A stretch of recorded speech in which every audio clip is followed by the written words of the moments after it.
Good morning, Oilers, and welcome back to yet another episode of Campus Update. Today we're diving into everything buzzing around every corner of HBHS. First up, Club Rush made a grand comeback, and trust me, it was better than ever. Whether you were into saving lives with the Sea Safety Club, finding your crew with the Hope Catholic Club, or capturing epic moments with the Art of a Camera Club, there was a spot waiting just for you. New friends were made, passions discovered, and vibes were off the charts. Missed it? Don't worry. Mia has the lowdown coming your way.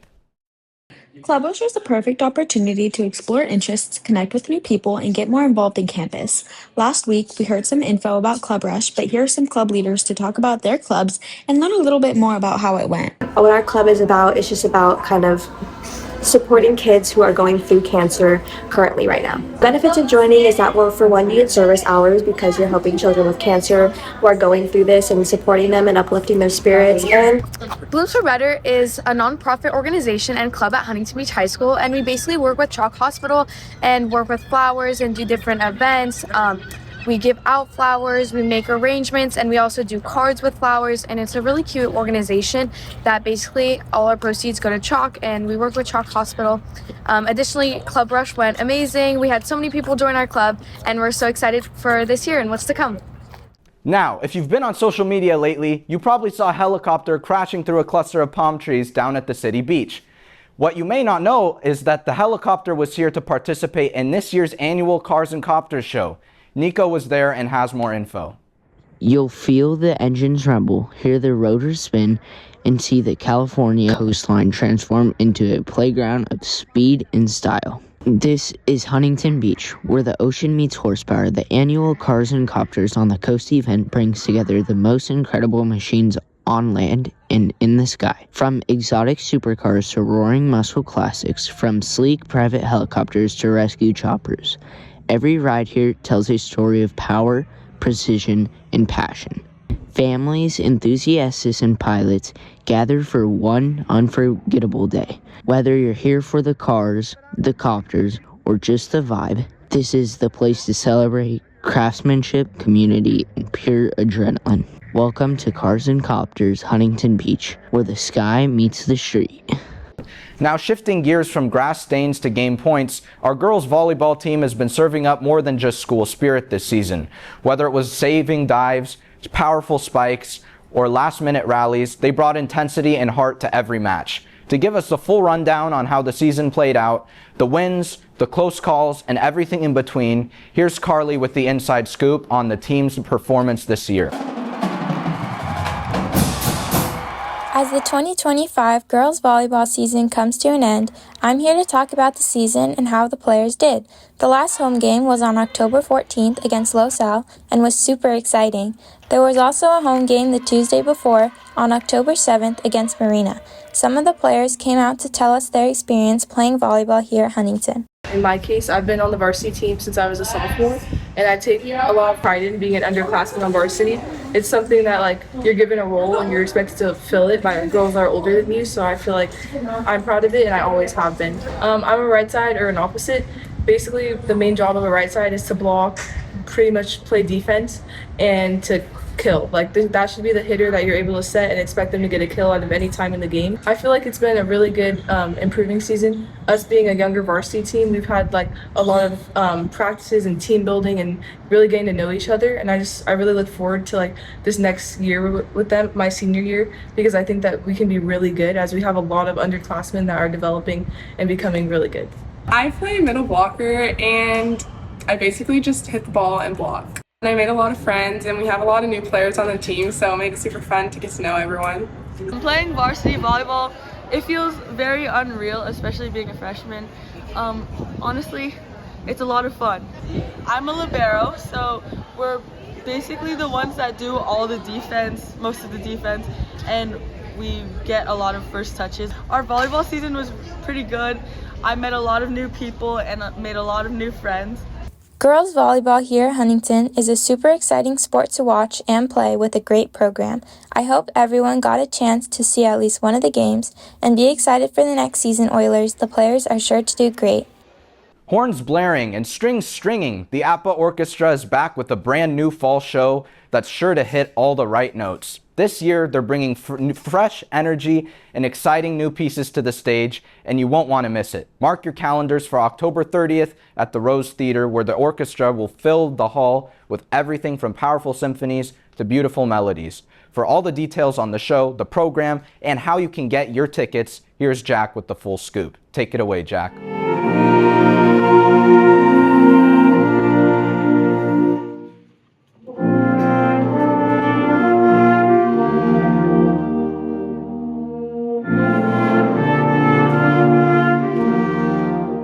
What you just heard was the wind ensemble rehearsing a short piece of Luna, which they will be performing in their brand new fall orchestra show. We talked to the director of the orchestra to find out more.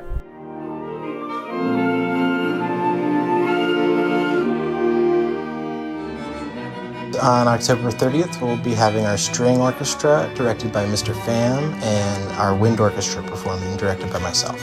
It'll be at the Rose Center Theater in Westminster. We're going to be performing about an hour and a half of music.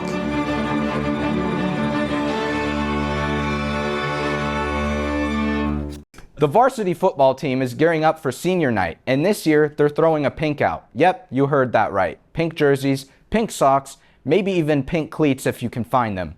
And it's all about honoring the seniors in style, because nothing says last home game like a little unexpected splash of color on the field. Players and fans alike will be rocking pink to support the team and celebrate the season. Stick around for the highlights, because whether it's touchdowns or fashion statements, you won't want to miss it. The varsity football pink-out game against Foothill was Friday the 17th. This is an important game because it's senior night and it supports Breast Cancer Awareness Month.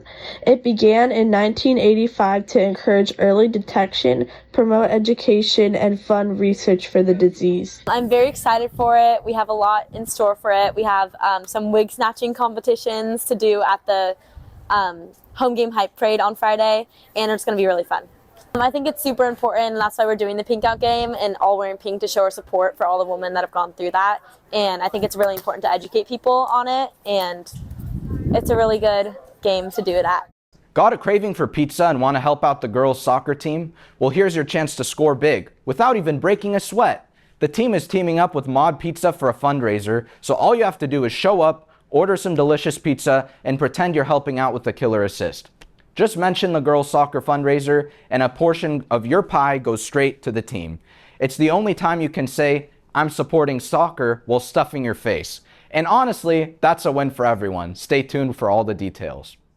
Come out to Seacliff Village October 22nd to support the girls' soccer team at the Mod Pizza fundraiser. Use the code MODGIVES25 during your purchase. 30% of the profits go to the girls' soccer program. Get out of my swamp! That's right, Shrek took over the APA Theater this weekend with a brand new show that was sure to make you laugh, sing, and maybe even dance a little. From ogres to princesses, donkeys to dragons, the whole cast was ready to bring you to the magic of Far, Far Away right here to our stage. Whether you're a fan of the movies or just love a good musical, this show promised something for everyone. It was a great show, and it brought friends and family together in a weekend full of fun, because this is one swamp party that people did not want to miss. Here's everything about Shrek coming up from Jack. Over October 10th through the 19th, Shrek the Musical lit up stage in this highly anticipated musical theater show, with all three casts having their own time to shine. The cast and crew spent weeks preparing for this epic kickoff musical to the department's year, and it's safe to say it paid off. Each performer was nearly unrecognizable in their roles.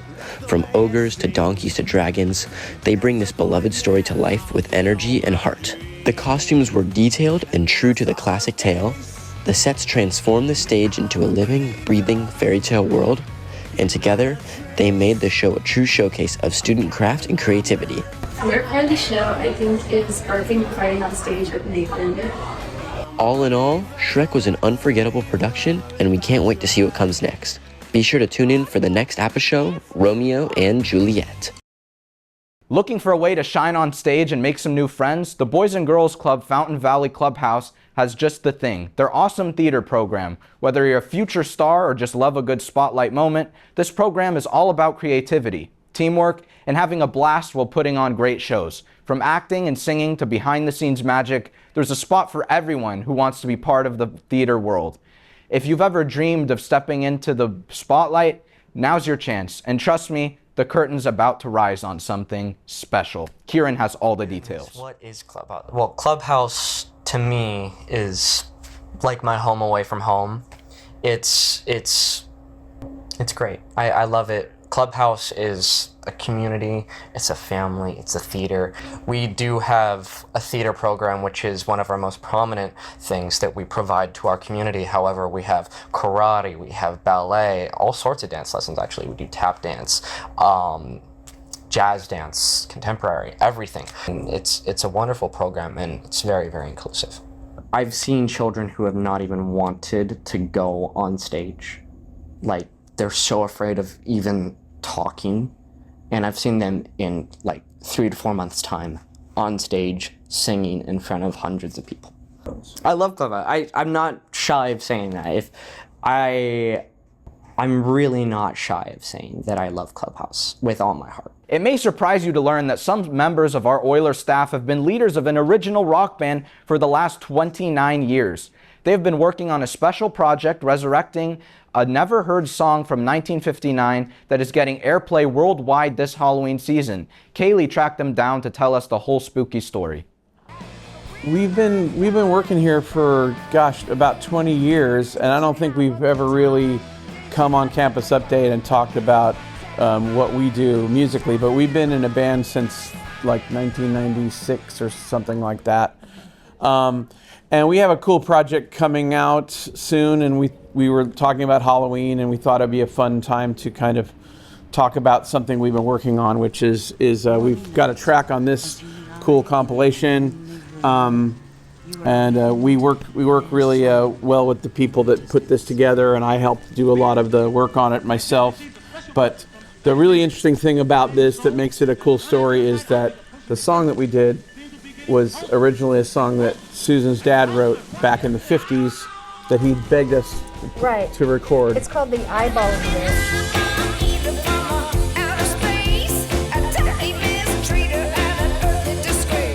And ever since I was a little girl, and whatever musical endeavor I was involved in, he'd always bring out the old 78 and he'd say, I've got a song.